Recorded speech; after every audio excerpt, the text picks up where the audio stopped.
بسم اللہ الرحمن الرحیم۔ السلام علیکم۔ آپ کا میزبان ہارون افتخار قریشی۔ سانحہ 9 مئی یہ ایک ایسا دن تھا جو پاکستان تحریک انصاف کے لیے ایک سیاہ باب تھا پوری سیاسی تاریخ میں۔ عمران خان صاحب اسلام آباد ہائی کورٹ سے گرفتار ہوتے ہیں، اس کے بعد تحریک انصاف کے کارکنان کی طرف سے جو رد عمل آتا ہے پورے پاکستان میں، وہ رد عمل بیسیکلی تحریک انصاف کے جہاں سے اس پہ کریک ڈاؤن شروع ہوا اس کی بنیاد بنا۔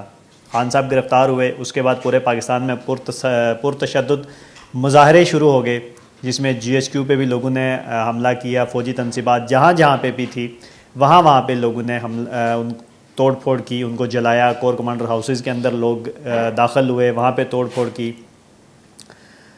ان سارے واقعات میں جہاں پہ ایک طرف تو عام لوگ جو ان سارے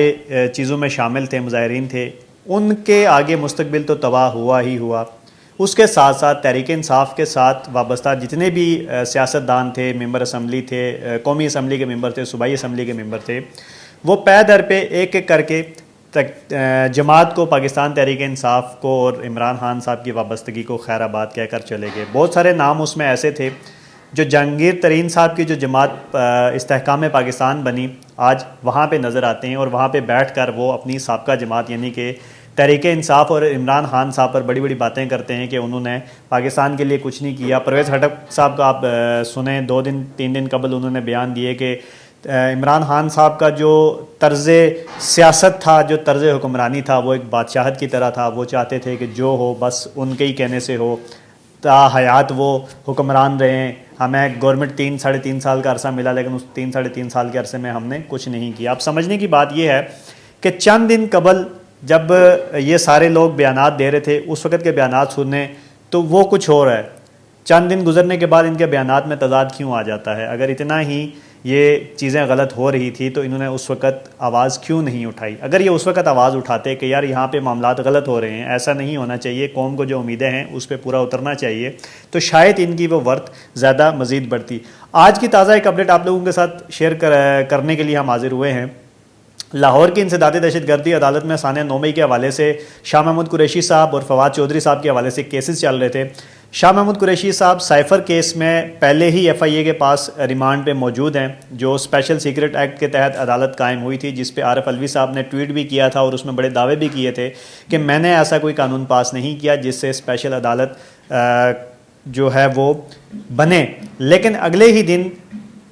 سب نے دیکھا کہ عدالت کا نوٹیفیکیشن آیا، ابو الحسنات صاحب جو انسداد دہشت گردی عدالت کے جج اسلام آباد میں ہیں، ان کو ہی اس کا چارج بھی دیا گیا۔ اچھا، ایف آئی اے کے پاس شاہ محمود قریشی صاحب سائفر کیس میں پہلے ہی ریمانڈ پہ تھے۔ یہ کیس 9 مئی کا کیس چل رہا تھا لاہور کی انسداد دہشت گردی عدالت میں، جس میں آج فواد چودھری اور شاہ محمود قریشی کی ضمانت جو ہے وہ اس عدالت سے بھی خارج ہو گئی ہے۔ اب اس میں جو پوائنٹ ہیں وہ بھی آپ کو میں پڑھ کے سناتا ہوں کہ انسداد دہشت گردی عدالت لاہور کے جج نے سانحہ 9 مئی کے مقدمات کی سماعت کی۔ اس موقع پر ملزمان کی جانب سے عدم پیروی کی بنیاد پر ضمانت خارج کرنے کا حکم دے دیا گیا، یعنی کہ ان کی جو ضمانت تھی اسے خارج کر دیا گیا ہے کیونکہ اس کیس کی پیروی نہیں کی گئی، وہاں پہ پیش نہیں ہوئے۔ اب شاہ محمود قریشی صاحب پہلے سے ریمانڈ پہ ایف آئی اے کے پاس ہیں اور فواد چودھری بھی وہاں پہ پیش نہیں ہوئے۔ اس سے قبل ایک بار اسلام آباد کی جو سیشن کورٹ ہے وہاں سے بھی ان دونوں کی ضمانتیں خارج ہو چکی ہیں۔ عمران خان صاحب کی جو سزا تھی،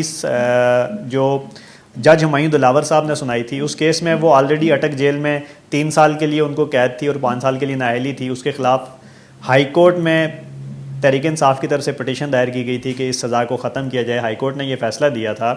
کہ ان کی سزا کو معطل کیا تھا، لیکن اس کے باوجود انہیں سائفر کیس میں دوبارہ گرفتار کیا گیا ہے، اور اسپیشل سیکرٹ ایکٹ عدالت جس کے جو جج ہیں ابو الحسنات صاحب، وہ اس کی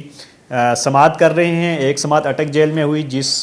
سماعت پہ بھی تحریک انصاف کی طرف سے پٹیشن دائر کی گئی ہے کہ یہ وہاں پہ نہیں ہونی چاہیے تھی۔ اب وہاں پہ موقف یہ دیا جا رہا ہے کہ عمران خان صاحب کے لیے کچھ سیکیورٹی تھریٹس موجود تھے، جس وجہ سے ان کو وہاں سے باہر نہیں لایا گیا۔ اب انتظار ہے سب کو کہ آنے والا وقت تحریک انصاف کے لیے، چیئرمین تحریک انصاف کے لیے کیسا رہے گا، اور آنے والے الیکشن پہ اس کے کیا اثرات پڑیں گے۔ ایک طرف تو نواز شریف صاحب کی اگر ہم بات کریں تو چند دن قبل ان کی طرف سے بھی ایک اعلان کیا گیا تھا شہباز شریف کی طرف سے کہ نواز شریف صاحب وطن واپس آ رہے ہیں۔ اس وقت بڑی ایک دلچسپ صورتحال ہے، نگراں حکومت کے لیے بھی بڑی مشکلات ہیں کہ آئے روز مہنگائی میں اضافہ ہو رہا ہے، پٹرول اس وقت تاریخ کی بلند ترین سطح پہ ہے، پاکستان کی تاریخ کی، ڈالر کا ریٹ اس وقت تاریخ کی بلند ترین سطح پہ ہے۔ نگراں وزیر اعظم صاحب جن کی طرف پوری قوم کی نگاہیں ہیں، وہ اس وقت یہ کہہ رہے ہیں کہ